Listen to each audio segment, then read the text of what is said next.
Tenemos un llamado y creo que es de la doctora Mónica Colunga, a la que le damos los muy buenos días. ¿Cómo te va, Mónica?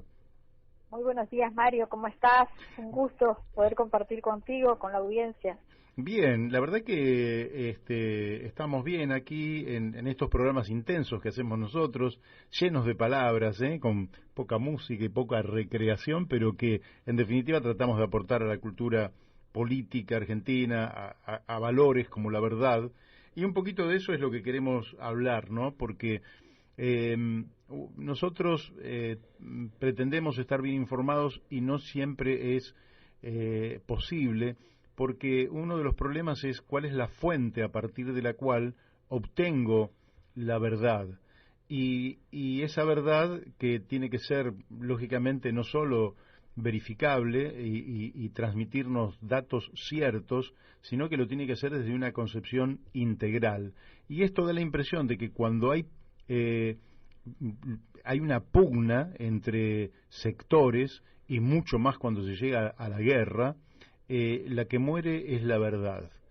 Vos que sos periodista, abogada, especialista también en Derecho Internacional, ¿qué pensás que debemos hacer quienes pretendemos ir por la verdad en estos casos? Lo que hago personalmente es ponerme a estudiar y a leer y buscar distintas fuentes. Incluso me obligo a mí misma a leer cosas y a interpretar cosas que no vienen de fuentes que me parecen conocidas o que por ahí pueden llegar a ser totalmente confiables, y algo que hice también durante un tiempito fue ponerme a estudiar el idioma extranjero para poder entender algunas cosas y verificar las traducciones que se hacen, porque muchas veces se hacen traducciones muy superficiales o que no están... Cuando se hace una traducción literal, por ejemplo, no se tiene en cuenta el sarcasmo, la ironía, el humor negro, que son formas de crear metamensajes que tiene la humanidad, ¿no?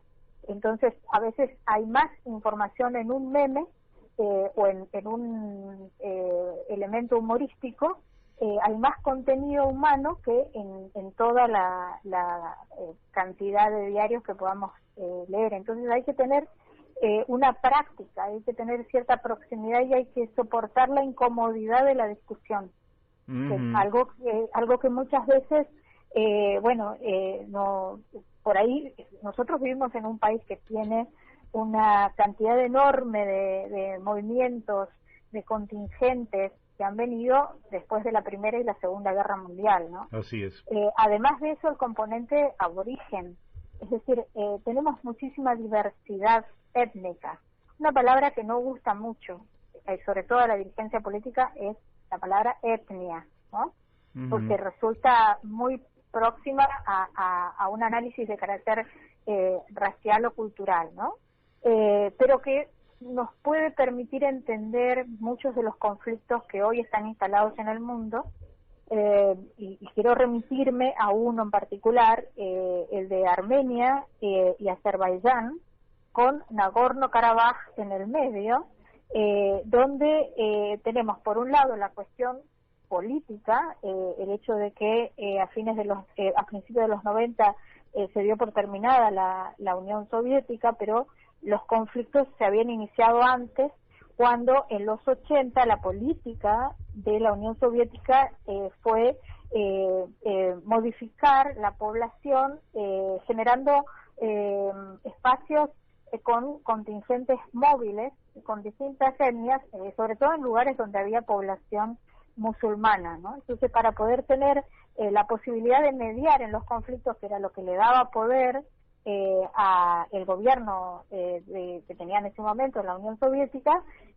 establecía estas características poblacionales donde nadie se podía poner de acuerdo entre ellos para, de esa manera, tener el control a través de la mediación política, ¿no? Entonces, si analizamos eso, vamos a poder entender lo que está pasando también hoy en el mundo, porque el conflicto que se desató en el 2020 y ahora en septiembre del 2022 en Armenia, Azerbaiyán, Nagorno-Karabaj, tiene también un elemento que es lo económico, porque es la zona de la que sale el gas que está en el marco de el gasoducto que alimenta ahora a Europa. O sea, nosotros tenemos que hay un gasoducto que es el interconector, tiene varios nombres, interconector o conector sur, depende del tramo.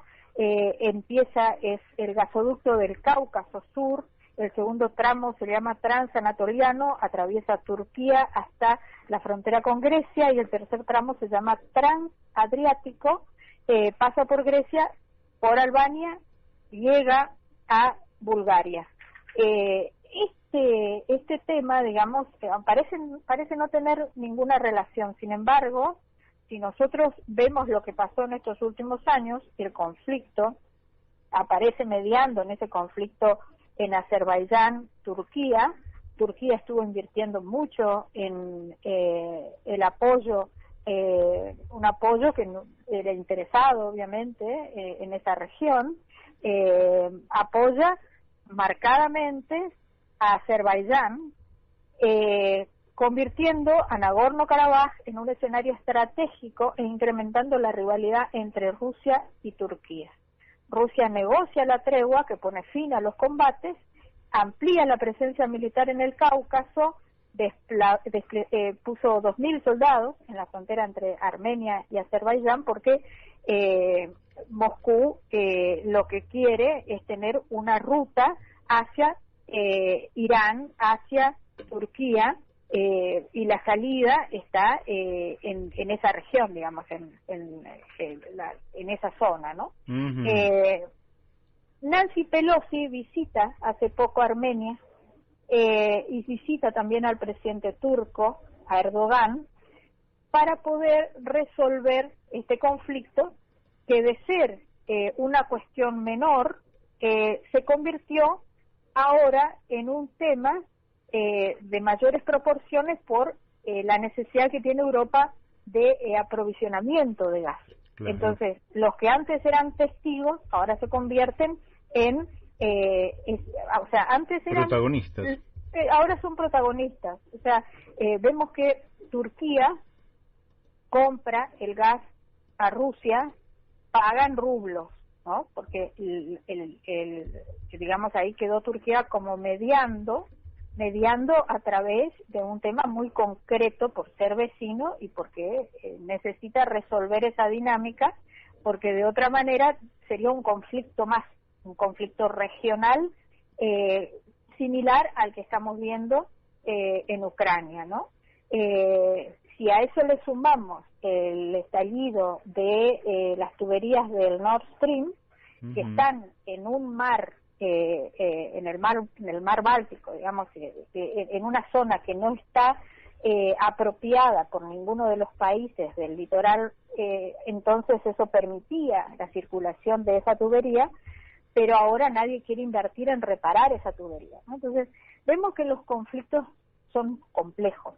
¿Por qué? Porque estamos en un mundo cambiante, y los que hasta ayer eran amigos, ahora pueden no ser tan amigos, porque en este marco de reparto y división de recursos, no sabemos exactamente bien a dónde estamos parados hasta que se firman los acuerdos. Y muchas veces la presión bélica tiene un interés que no es estrictamente lo que vemos en los noticieros, sino que tiene un elemento como este, que es el gas, como fue en los 80 el petróleo. Hay ahí un enorme esfuerzo que tiene que hacer el periodismo. El periodismo ya no puede ser solamente un repetidor de textos. Yo creo que necesitamos gente que se ponga a estudiar seriamente estas cuestiones y que tenga... Bueno, hay gente que se especializa en determinadas materias, ¿no?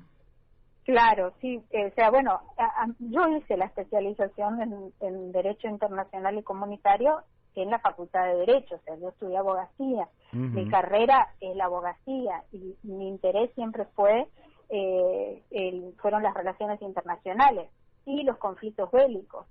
Pero no necesariamente esa es la formación que tienen los colegas. Entonces lo que veo es mucha gente que se lanza a escribir o a decir cosas pero sin tener por ahí una formación académica o una formación técnica, que no menosprecio a nadie que no la tenga, pero digo que por ahí, hasta para quien tiene esa formación, suele ser bastante difícil acceder a la información, porque Claro, la sobre información todo, no existe. sobre todo porque uno podría decir que en todas las guerras hay distintos componentes, pero es casi imposible que haya una guerra sin que el componente económico juegue un rol muy, pero muy importante. Puede ser, cuando hablamos de economía, puede ser desde energía, alimentos, materias primas, tecnología, pero siempre hay un componente de esa naturaleza. Sin embargo, nadie dice que va a una guerra por tecnología. Todos dicen que van por justicia, por historia, por dignidad, y todo eso termina por encubrir las razones más de fondo de los conflictos. Lo que no quiere decir que no haya otros elementos como los religiosos también, que son componentes de la vida de los seres humanos, pero da la impresión de que siempre subyace el tema económico en el fondo de las guerras y de los conflictos. Claro, el problema radica en cómo accedemos a eso. O sea, sabemos que necesitamos gas, sabemos que necesitamos alimentos, sabemos que necesitamos tecnología, pero para acceder a eso hay que tener el idioma y la cultura para poder interactuar con esos pueblos que son los que están generando esa riqueza o que están parados sobre esa riqueza. Entonces, ahí se desatan los conflictos, porque hay quien inventó algo como el sistema financiero internacional, que es a través del cual se mueve el dinero, pero ese sistema financiero internacional está partido por las monedas de circulación, que son una cuestión de soberanía todavía. Y en el trade, el intercambio, eso que antes era la ruta de la seda, que antes era algo muy material porque era una ruta por la que circulaban las personas y los bienes, ahora es un clic en una computadora o en un celular.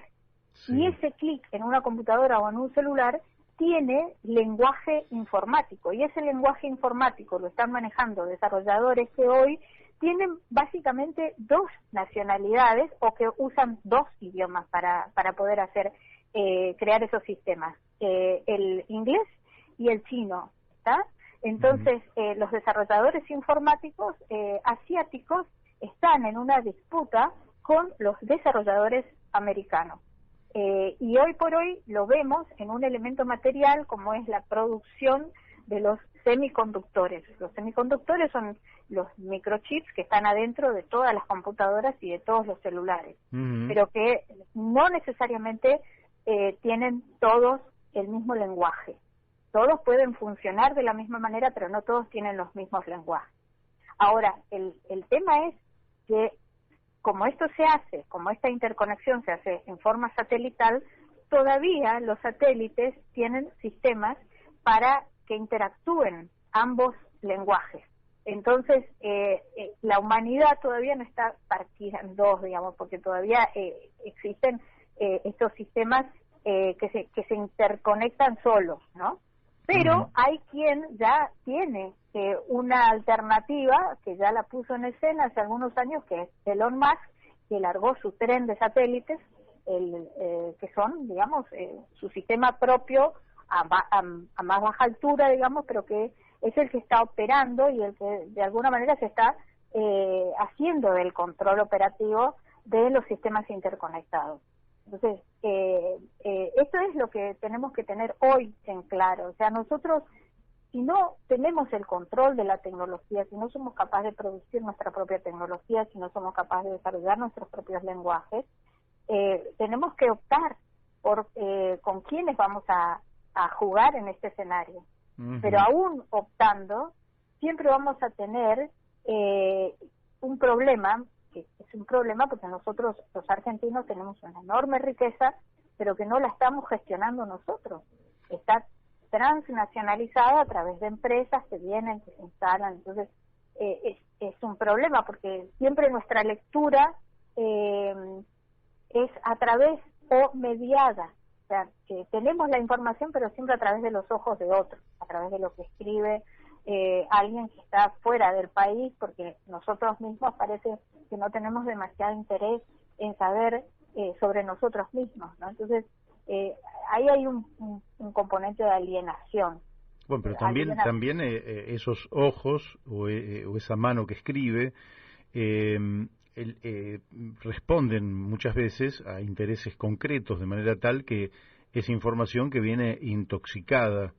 La cantidad de ejemplos son infinitos, pero acá siempre damos uno que es cuando las compañías extranjeras le dicen al general Mosconi que la Argentina no tiene que explorar ni explotar el petróleo porque eso requiere de grandes inversiones y la Argentina no tiene el dinero para hacer esas inversiones y Mosconi les responde que las inversiones saldrán de la propia producción del petróleo, de manera tal que genera a YPF a contramano de lo que era la versión dominante en ese momento. Pero quiere decir que tanto la información como la comunicación, todo viene intoxicado por intereses que serán económicos, políticos, geopolíticos. Vos decís bien, bueno, ¿cómo podemos elevarnos para poder contemplar por fuera de esto? Pero en realidad, quieras o no, vivimos en un mundo que está intoxicado por la interferencia de todos estos factores. Lo que pasa es que en tanto uno tenga que comprar algo, está usando una herramienta que es creada en forma consensual y casi corporativa, digamos, que el dinero en sí mismo, para el valor del dinero, o sea, uno puede usar pesos, pero el valor de los pesos está definido por la capacidad de producción que tenga nuestro país y por la capacidad que tenga de generarse un recurso en un sistema internacional, porque hay que tener divisas que sostengan el valor de la moneda local. Uh-huh. Hay que tener un Producto Bruto Interno que sea mensurable en divisas, que la divisa es una fórmula matemática, no es una moneda en particular, pero es una fórmula matemática que se traduce en la moneda que uno opera. Pero esa circunstancia de estar en un mundo interconectado nos obliga a ser partícipes de eso. O sea, uno puede querer cortarse solo, pero uno puede, sí, hasta cierto punto, pero llega un momento en el que uno tiene que usar un banco y el banco le dice a uno que la tasa nominal ahora es del 70% anual y que si es un monto mayor de 200.000 pesos es del 95% anual. Ahora, esa tasa no es que la pone el banco per se porque se le ocurrió, esa tasa la fija el Banco Central por lo que le cuesta sostener la circulación de una moneda a un cierto costo y eso no es algo que hayamos decidido nosotros.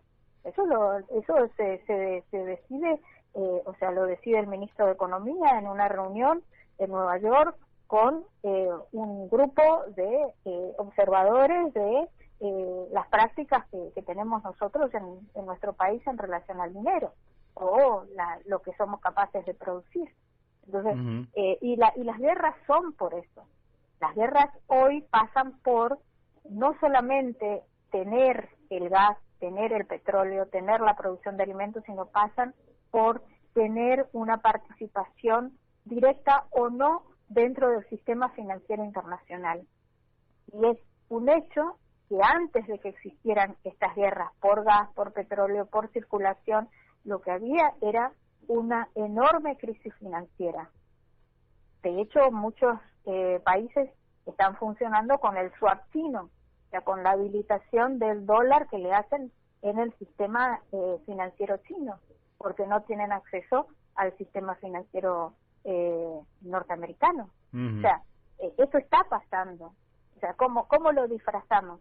¿Cómo lo vamos a dibujar? Eso bueno, sí, cada quien tendrá su inventiva, ¿no?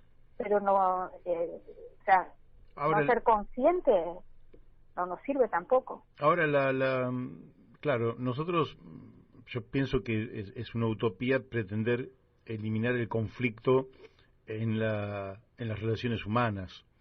El conflicto está allí en estado latente o a veces se expresa con intensidad. Ahora, en realidad, la mente humana, que está preparada para el conflicto y que muchas veces lo exacerba, y que en definitiva las guerras generalmente empiezan por cosas menores pero terminan en el área militar, que sería la última etapa, ya la etapa violenta en la resolución de un conflicto. Bueno, quizás la mente humana debería empezar a adaptarse, como se habló en la teoría de los juegos, en ver el formato a partir del cual en las relaciones ambas partes terminen ganando. Porque si una de las partes gana en detrimento de la otra, es indudable que, hemos perdido una parte de la riqueza de la existencia humana, como se perdió Cartago, por ejemplo, después de las guerras púnicas, ¿no? En su lucha contra Roma. Roma siguió, fue la triunfadora, y Cartago virtualmente desapareció de la faz de la tierra.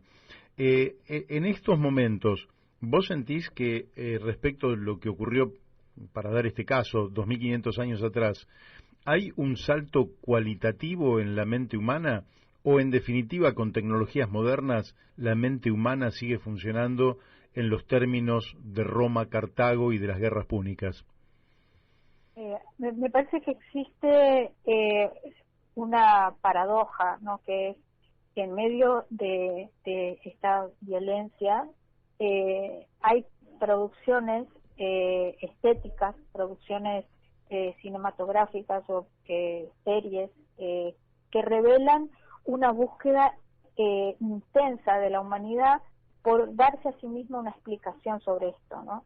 Quiero señalar dos producciones, una británica que es Juego de Tronos y La Casa del Dragón, que revela la entraña del poder, ¿no? Cómo funciona el poder desde adentro, ¿no? Es una obra literaria de George Martin llevada a la televisión y que se popularizó en todo el mundo, la vieron millones, por eso señalo esto de que evidentemente la sociedad está interesada en el tema del poder. La otra producción reciente que tiene que ver con Tolkien, la trilogía del Señor de los Anillos, que se llevó también a serie de televisión, y el interés de la población por ver eso, porque millones de jóvenes en todo el mundo están esperando el momento en el que aparece el capítulo de la serie para conectarse en tiempo real en Internet. O sea, este fenómeno de tanta juventud esperando que aparezca ese capítulo y verlo en vivo y verlo conectados en tiempo real y hacer los comentarios en las redes sociales, debe llamarnos la atención sobre lo que está pasando, porque son los que no están en la guerra. Hay otra parte de la humanidad que está poniendo el cuerpo. Hay otra parte de la humanidad que está tratando de darse una explicación a sí misma de por qué tenemos que matar para poder prevalecer. Entonces, los que producen, los que generan explicaciones, los artistas, los intelectuales, están haciendo un enorme esfuerzo por aproximar algún tipo de elemento que diga, bueno, basta, o sea, esto se tiene que terminar, paren la guerra. O sea, pero los que están haciendo en este momento la guerra están encendidamente aferrados a lo que ahora están disfrutando. Y es siempre esa tensión entre el presente y la proyección hacia el futuro lo que nos tiene a quienes estamos, digamos, haciendo comunicación, preocupados en que no se disuelva este interés, sino que más bien podamos darle una resolución hacia la paz, porque el componente bélico está creciendo y yo creo que no es casual esto que está pasando, no porque el arte se vuelca a este tipo de producciones y no al romance y a la cosa rosa, ¿no? Están en lo más oscuro del humano, ¿no? Claro. Están tratando de aproximar a quienes hoy tienen una vida cómoda a la realidad que tienen miles de personas en algún lugar del mundo que hoy están muriendo para satisfacer el interés de quienes tienen el control, ¿no? Así es. Mónica, el tiempo se nos ha ido y acá me están echando del estudio. Muy nutritivo todo lo que has dicho, muy interesante, de una realidad mundial muy compleja, de la que se nos escapan muchas variables, pero la seguimos en cualquier momento, si te parece. Muchísimas gracias, Mario, por el tiempo. Que estén bien. Igualmente para vos. Bueno, hemos hablado con la doctora Mónica Colunga.